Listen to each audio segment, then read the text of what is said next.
Welcome to Study Kendra. Today we will talk about Class 10, History Chapter 4. The Making of a Global World.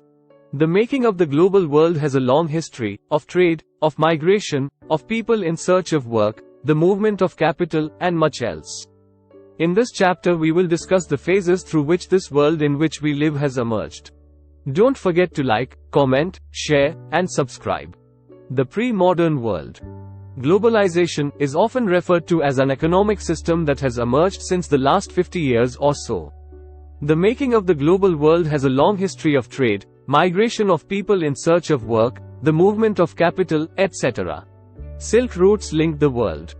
The name, Silk Routes, points to the importance of westbound Chinese silk cargoes along this route.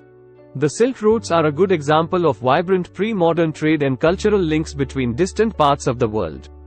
Linking Asia with Europe and North Africa. Trade and cultural exchange always went hand in hand. The Buddhist preachers, Christian missionaries and Muslim preachers traveled along these routes.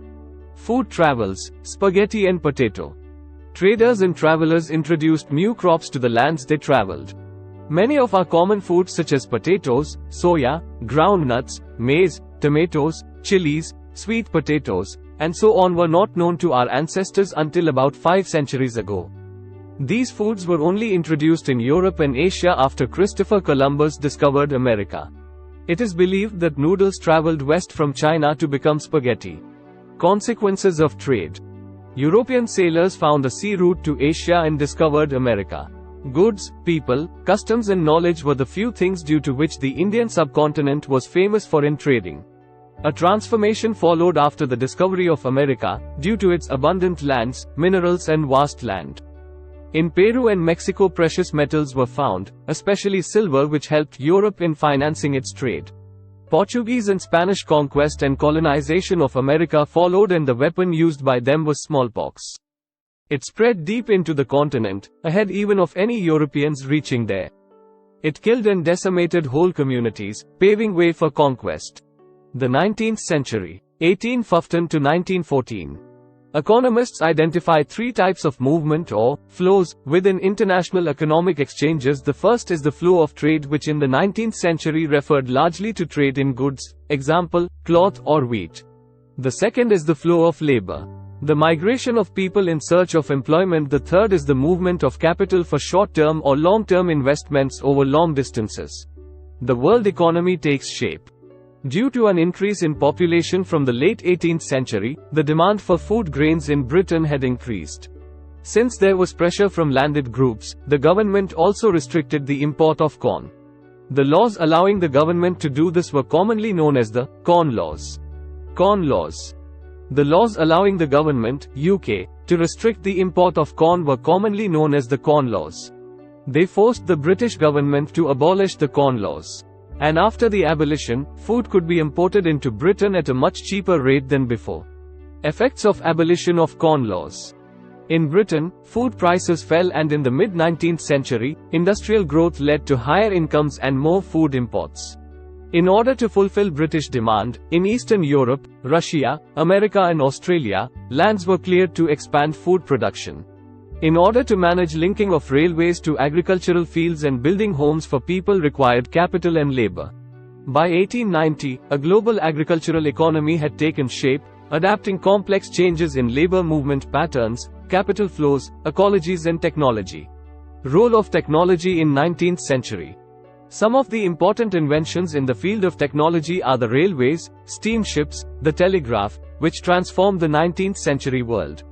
Development of refrigerated ships helped in transportation of frozen meat from America, Australia, New Zealand to different European market. Britain and France made vast additions to their overseas territories in the late 19th century.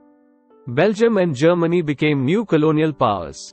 The US also became a colonial power in the late 1890s by taking over some colonies earlier held by Spain. Rinderpest is a fast-spreading cattle plague which hit Africa in the late 1880s. Entering Africa in the east, rinderpest moved west, like forest fire. The loss of cattle destroyed African livelihoods. In the 19th century, hundreds of thousands of Indian and Chinese laborers went to work on plantations, in mines, and in road and railway construction projects around the world. Indian trade, colonialism and the global system. Cottons from India were exported to Europe. In Britain, tariffs were imposed on cloth imports. Consequently, the inflow of fine Indian cotton began to decline. Indigo used for dyeing cloth was another important export for many decades. British manufacturers flooded the Indian market. The value of British exports to India was much higher than the value of British imports from India. Thus, Britain had a trade surplus with India. Britain used this surplus to balance its trade deficits with other countries, that is, with countries from which Britain was importing more than it was selling to. The interwar economy. The First World War, 1914 to 1918, was fought in Europe, but its impact was felt around the world due to widespread economic and political instability. Wartime transformations. The First World War was fought between the Allies, Britain, France and Russia, later joined by the US, and the Central Powers, Germany, Austria-Hungary and Ottoman Turkey. The war lasted for more than 4 years, which involved the world's leading industrial nations. Most of the killed and maimed were men of working age, and these deaths and injuries reduced the able-bodied workforce in Europe. Britain borrowed large sums of money from the US banks as well as the US public, which transformed the US from being an international debtor to an international creditor. This was impacted the economy of Britain. Fall in demand of goods due to the end of war caused fall in production and increase in unemployment. Rise of mass production and consumption. The US economy recovered quicker and resumed its strong growth in the early 1920s.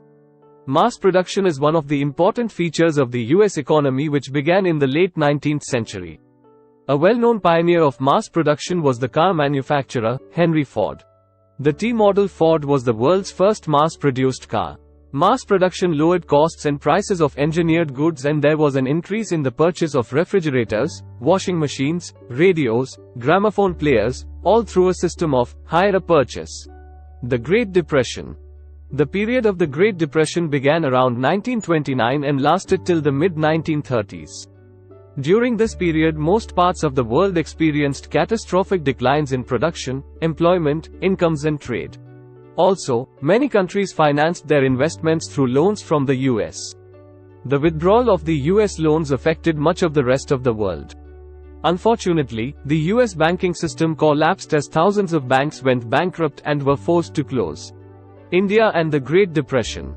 India trade was severely affected by the depression. The prices of agriculture fell sharply, but still, the colonial government refused to reduce revenue demands. In those depression years, India became an exporter of precious metals, notably gold. Rebuilding a world economy, the post-war era. The Second World War created immense devastation in human, deaths, and economic terms. It was fought between the Axis powers, mainly Nazi Germany, Japan and Italy, and the Allies, Britain, France, the Soviet Union and the US. Post-war reconstruction was shaped by two crucial influences. Point 1. The US emerged as the dominant economic, political and military power in the Western world. Point 2. The dominance of the Soviet Union.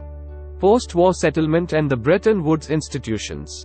Second, lessons were drawn from interwar economic experience. Mass production cannot be sustained without mass communication. The Bretton Woods, it is the name of a hotel in the USA, conference established the International Monetary Fund, IMF, to deal with external surpluses and deficits of its member nations. The International Bank for Reconstruction and Development, popularly known as the World Bank, was set up to finance post-war reconstruction. The IMF and the World Bank commenced financial operations in 1947. Decolonization and independence.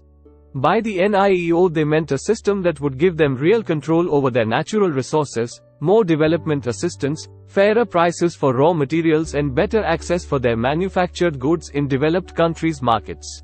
Conclusion. The making of the global world has a long history of trade, migration of people in search of work, the movement of capital, etc. Silk routes linked the world. The Silk routes linked together vast regions of Asia with Europe and Northern Africa. Thanks for watching. If you find this video helpful and informative, please share and hit the subscribe button.